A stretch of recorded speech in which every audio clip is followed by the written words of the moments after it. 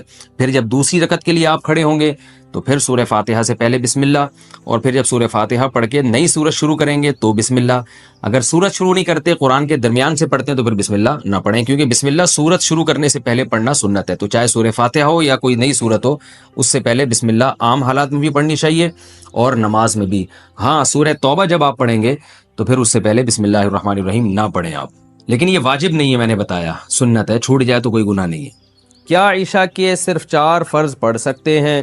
اگر کوئی عشاء کی نماز لمبی ہونے کی وجہ سے چھوڑ دیتا ہے تو اگر وہ صرف 4 فرض پڑھ لے تو کیا اس کی عشاء کی نماز ہو جائے گی؟ اسی طرح اگر عصر کی بھی صرف 4 رکعت فرض پڑھ لے تو کیا اس کی نماز ہو جائے گی؟ کوئی گناہ تو نہیں ہوگا؟ حنا صاحبہ بہاولپور سے۔ جی حنا صاحبہ، بالکل فرض نماز ہو جائے گی۔ 17 رکعتیں سوچ کے نماز ہی چھوڑ دینا عشاء کی، یہ تو بہت بڑا ظلم ہے۔ تو 4 فرض یہ بہت زیادہ ضروری ہیں۔ اگر کوئی سنتیں نہیں پڑھ رہا، صرف 4 فرض پڑھ لیتا ہے تو فرض تو ذمے سے ساقط ہو گئے نا، ورنہ فرض چھوڑنا تو کبیرہ بہت بڑا گناہ ہے اسلام میں۔ تو کسی بھی طرح ہو فرض بہرحال پڑھیں۔ باقی عشاء کے بعد 2 سنتیں مؤکدہ ہیں تو وہ بھی پڑھ لے، کیا جا رہا ہے اس میں، وہ بھی مؤکدہ ہیں۔ کبھی کبھار چھوڑ دیں تو کوئی حرج نہیں ہے، لیکن چھوڑنے کا معمول بنا لینا اس میں گناہ کا خطرہ ہے، ایسا شخص قابل ملامت ہے، نبی کی شفاعت سے محروم ہونے کا خطرہ ہے۔ تو اس لیے 2 سنتوں کو کا بھی معمول بنانا چاہیے، کبھی کبھار چھوٹ جائے تو کوئی حرج نہیں ہے، لیکن بہرحال ان 2 سنتوں میں اور 4 فرض میں زمین آسمان کا فرق ہے۔ 2 سنتوں کے چکر میں 4 فرض کبھی بھی نہ چھوڑیں، نہیں پڑھے جا رہے تو 4 فرض ہی پڑھ لیں، تو لیکن عام 2 سنتوں کا بھی معمول بنا لیں۔ تو 6 رکعتیں عشاء کی، جس کو ہم کسی حد تک ضروری کہہ سکتے ہیں، 4 فرض تو وہ تو فرض ہیں بہرحال، اور 2 سنتیں مؤکدہ ہیں، وہ چھوڑنا حرام اور کبیرہ گناہ تو نہیں ہے، لیکن قابل ملامت ہے ایسا شخص جو سنتیں نہ پڑھے۔ اور وطر 3 رکعت وطر رہ گئے، وہ پوری رات میں کبھی بھی پڑھ لیں، وہ بھی واجب ہیں، وہ چھوڑیں گے تو گناہ گار ہوں گے۔ باقی عصر سے پہلے 4 رکعتیں پڑھنا وہ سنت ہے، وہ لازمی نہیں ہے۔ پہلے سوال ہے جی محمد صاحب انڈیا، محمد صاحب کی طرف سے جو انڈیا سے ہیں، کیا نماز میں نیت کے لیے یہ کہنا ضروری ہے کہ میں 4 رکعت فرض نماز پڑھ رہا ہوں، منہ میرا کعبہ شریف کی طرف، امام صاحب کے پیچھے، یا دل میں ہی پتا ہو کہ آپ 4 رکعت فرض پڑھ رہے ہیں تو یہ بھی کافی ہوگا؟ دیکھیں، یہ کہ منہ میرا کعبہ شریف کی طرف اور اس امام کے پیچھے، تو منہ تو کعبہ شریف کی طرف ہوتا ہے تو نماز ہوتی ہے، اس لیے اس کی نیت ضروری نہیں ہے۔ باقی یہ کہ امام کے پیچھے میں دل میں اتنا ارادہ کافی ہے کہ میں جماعت سے نماز پڑھ رہا ہوں، اب اکیلا نہیں پڑھ رہا۔ بعض دفعہ انسان صف میں کھڑا ہوتا ہے اپنی نیت باندھ لیتا ہے، تو دل میں بس اتنا ارادہ ہوتا ہی ہے جب آپ صف میں کھڑے ہیں، تو اور کیا کرنے کے لیے کھڑے ہیں؟ اپنی نماز تھوڑی پڑھنے کے لیے کھڑے ہیں۔ تیسرا مسئلہ یہ کہ 4 رکعت فرض پڑھ رہا ہوں، 2 رکعت فرض پڑھ رہا ہوں، یہ نیت لغو ہے۔ آپ فجر کے 2 فرض پڑھ رہے ہیں اور آپ نیت یہ کریں میں 4 پڑھ رہا ہوں، تو بھی فجر کے 2 ہی ہوں گی، اس سے کوئی فرق نہیں پڑے گا، کیونکہ وہ اللہ کی طرف سے پہلے سے 2 رکعت متعین ہے، آپ کے 4 کہنے سے وہ فرق نہیں پڑے گا۔ ظہر میں آپ نے یہ نیت کر لی کہ میں ظہر کی 2 رکعت پڑھ رہا ہوں، تو بھی نماز آپ کی ہو جائے گی، کیونکہ ظہر کی 4 رکعت ہوتی ہیں، 2 ہوتی نہیں ہیں۔ سفر میں آپ نے 2 پڑھنی ہے، اگر آپ نے یہ نیت کر لی میں 4 پڑھ رہا ہوں تو بھی 2 ہی پڑھنی پڑیں گی اور نماز ہو جائے گی، کیونکہ سفر میں اللہ کی طرف سے 2 متعین ہے۔ تو صرف اتنی نیت کرنی ہے کہ ظہر ہے یا عصر ہے، کیونکہ ظہر میں آپ کے پاس یہ بھی آپشن تھا کہ آپ پچھلی کوئی قضا پڑھ لیں، یہ بھی آپشن تھا کہ سنت پڑھ لیں، یہ بھی آپشن تھا کہ فرض پڑھ لیں، تو یہ 3 آپشن تھے آپ کے پاس، تو ان میں سے ایک کو آپ نے خود متعین کرنا ہے کہ فرض پڑھ رہا ہوں یا سنتیں۔ نمبر 2، ظہر پڑھ رہا ہوں یا پچھلی کوئی قضا پڑھ رہا ہوں۔ تو جب آپ نے یہ نیت کر لی کہ نہیں جی ظہر ہے، تو 4 رکعتیں 2 رکعتیں یہ لغو کام ہو جائے گا، اس کی ضرورت نہیں ہے۔ بس اتنی نیت کہ ظہر ہے اور فرض ہے، بس، یعنی فرض سے میری مراد کہ ظہر ہے، آج کی ظہر ہے، یہ بھی ضروری نہیں کہ فرض ہے، کیونکہ ظہر تو ہے ہی فرض، تو سنت نہیں ہے۔ سنتیں پڑھ رہے ہیں تو دل میں یہ نیت ہو کہ یہ ظہر میں سنت پڑھ رہا ہوں، میں فرض نہیں پڑھ رہا، تو بس اتنا، یہ اتنی کافی ہے۔ آج کل نیتوں میں بہت زیادہ غلو ہونے لگا ہے۔ نماز میں نیت ضروری ہے یا تکبیر کہنا کافی ہے؟ فرض نماز میں نیت کرنی ہوگی یا صرف اللہ اکبر بولنا ہوگا؟ اگر نیت کرنی ہوگی تو وہ اردو میں کریں یا عربی میں کریں۔ سلمہ صاحبہ دبئی سے، دیکھیں نیت نماز میں ضروری ہے، لیکن نیت دل کے ارادے کا نام ہے، اور دل میں ارادہ انسان اپنی زبان میں ہی کرتا ہے جو اس کی مدر لینگویج ہے، بس دل میں نیت کرتا ہے میں نماز پڑھ رہا ہوں، تو بس اتنا کافی ہے۔ پھر جو نماز ہے اس کی نیت کر لیں، ظہر کی ہے تو ظہر کی نیت کر لیں، عصر کی ہے تو عصر کی، فرض کی ہے تو فرض کی کر لیں، بس دل میں نیت کافی ہے، اس کا انگلش عربی اردو سے کوئی تعلق نہیں ہے۔ نماز کی نیت کیا زبان سے ضروری ہے؟ نماز کی نیت کا کیا حکم ہے؟ دل میں نیت کافی ہے یا لفظوں سے نیت کرنا ضروری ہے؟ ابرار احمد سومرو سکھر سے۔ نہیں جی، نیت تو دل کے ارادے کا نام ہے، بلکہ فقہا نے لکھا ہے کہ دل میں ارادہ تھا ظہر پڑھ رہا ہوں اور واقعی ظہر کی نماز تھی، زبان سے نکل گیا کہ عصر پڑھ رہا ہوں تو نماز ادا ہو جائے گی، اس لیے کہ دل میں صحیح ارادہ کیا ہوا ہے۔ اور اگر ظہر پڑھ رہا ہے، دل میں ارادہ کر لیا عصر پڑھ رہا ہوں، زبان سے نکل گیا ظہر پڑھ رہا ہوں، تو نماز نہیں ہوگی. حالانکہ زبان سے صحیح نکلا ہے لیکن چونکہ دل میں اثر تھا تو نہیں ہوگی. تو اس لیے دل میں ارادہ ہے اصل نماز کے لیے، زبان سے نیت ضروری نہیں ہے. وہمیوں کے لیے فقہا نے لکھا تھا کہ جو وہمی ہوتے ہیں نا، جو ہر وقت وسوسوں میں مبتلا رہیں گے، پتہ نہیں میں نے ظہر کی نیت کی تھی، عصر کی، بعض ایسے وہمی ہوتے ہیں، ان کے لیے فقہا نے لکھا ہے کہ وسوسہ دور کرنے کے لیے وہ زبان سے نیت کر لیں. لیکن نارملی شریعت کا حکم یہی ہے کہ انما الاعمال بالنیات، اعمال کا مدار جو نیت پر ہے، تو نیت تمام فقہا کا اتفاق ہے وہ دل کے ارادے کا نام ہے. 7 سال کے بعد بیٹا باپ کے ساتھ تو سوئے، ماں کے ساتھ ایک بستر پہ نہیں سوئے گا. بیٹی ماں کے ساتھ تو سوئے گی، باپ کے ساتھ ایک بستر پہ نہیں سوئے گی. بات آ رہی ہے سمجھ میں؟ اسی طرح بیٹی جب 9 سال کی ہو جائے، یہ خوب اچھی طرح مسائل سمجھ لو، اس میں آپ مجھے فنڈامنٹلسٹ کہو، دقیانوس کہو، جو مرضی کہہ دو، میں اللہ کا حکم آپ کو سنا رہا ہوں، عمل کرنا ہے کرو، نہیں کرنا ہے تو جیسے چل رہے ہو چلتے رہو، ہم سے سوال نہیں ہوگا. بہت بے احتیاطیاں ہوتی ہیں. ہم لوگ ہندو نہیں ہیں، عیسائی نہیں ہیں. مسلمان بننا ہے تو تمیز سے بنو بھائی، نہیں بننا ہے تو پھر انگریزوں کے کلچر کو فالو کرو، وہ بہت ایڈوانس جا رہے ہیں آج. بار بار کہتا ہوں، یہ کیا نہ ادھر کے نہ ادھر کے. تو جب بیٹی 9 سال کی ہو جائے، بیٹی 9 سال، تو باپ پر یہ احتیاط لازم ہے کہ وہ اس کو پیار کرنے میں احتیاط سے کام لے. بہتر یہ ہے کہ اپنی باڈی کو اس کی باڈی سے دور رکھے. پیار کرنا ہو، سر پہ ہاتھ رکھے، بیٹی سر پہ پیار کرے، گالوں پہ یا ہونٹ پہ پیار نہ کرے. 9 سال کی بچی، احتیاط کرے اس سے، یہ احتیاط کی عمر ہے. اور جب بالغ ہو جائے پھر تو ہرگز اس کی اجازت نہیں ہے. کیونکہ مسئلہ یہ ہے کہ باپ اگر بیٹی کو اس طرح سے پیار کرے اور خدا نخواستہ باپ کے دل میں شہوت پیدا ہو گئی، اور اس کی کچھ تفصیل ہے، یہ خود سے فیصلہ نہ کریں، مفتی سے، کسی مفتی کے سامنے پوری صورتحال رکھیں. تو اگر یہ شہوت پیدا ہو جائے تو اس بیٹی کی ماں اس باپ پر ہمیشہ کے لیے حرام ہو جاتی ہے. شریعت میں جو سیکچول ریلیشن ہے وہ ایک وقت میں ایک عورت کے ساتھ ہو سکتا ہے. ماں سے ہو گیا تو بیٹی سے نہیں ہو سکتا، بیٹی سے ہو گیا تو ماں سے نہیں ہو سکتا. ایسی اجازت نہیں ہے کہ ادھر بھی اور ادھر بھی، نہ نہ نہ نہ. سوتیلی بیٹی جو ہے نا، قرآن نے کیا کہا ہے کہ جب کسی عورت سے نکاح ہوا تمہارا، اور نکاح کے بعد اس عورت سے تمہارا سیکچول ریلیشن قائم ہو گیا، تو اس عورت کی بیٹی تم پر ہمیشہ کے لیے حرام ہو گئی. اب اس بیٹی سے کبھی بھی قیامت تک کے لیے نکاح نہیں ہو سکتا. اگر وہ ریلیشن قائم نہیں ہوا اور ریلیشن قائم ہونے سے پہلے طلاق ہو گئی تو بیٹی سے شادی ہو سکتی ہے. قرآن کی اس آیت سے فقہا نے، امام ابو حنیفہ نے اور ان کے شاگردوں نے اور بہت سارے تابعین نے استدلال کیا ہے کہ اسلام میں ایک وقت میں جس عورت سے ریلیشن ہوا، اس کی ماں سے، اس کی بیٹی سے ریلیشن نہیں ہو سکتا. نہ حلال، اور حرام تو ویسے ہی حرام ہے، حلال ریلیشن بھی نہیں اب ہو سکتا. کسی عورت سے جب ریلیشن ہو گیا تو بیٹی سے اب حلال شادی بھی نہیں ہو سکتی، قرآن نے منع کر دیا.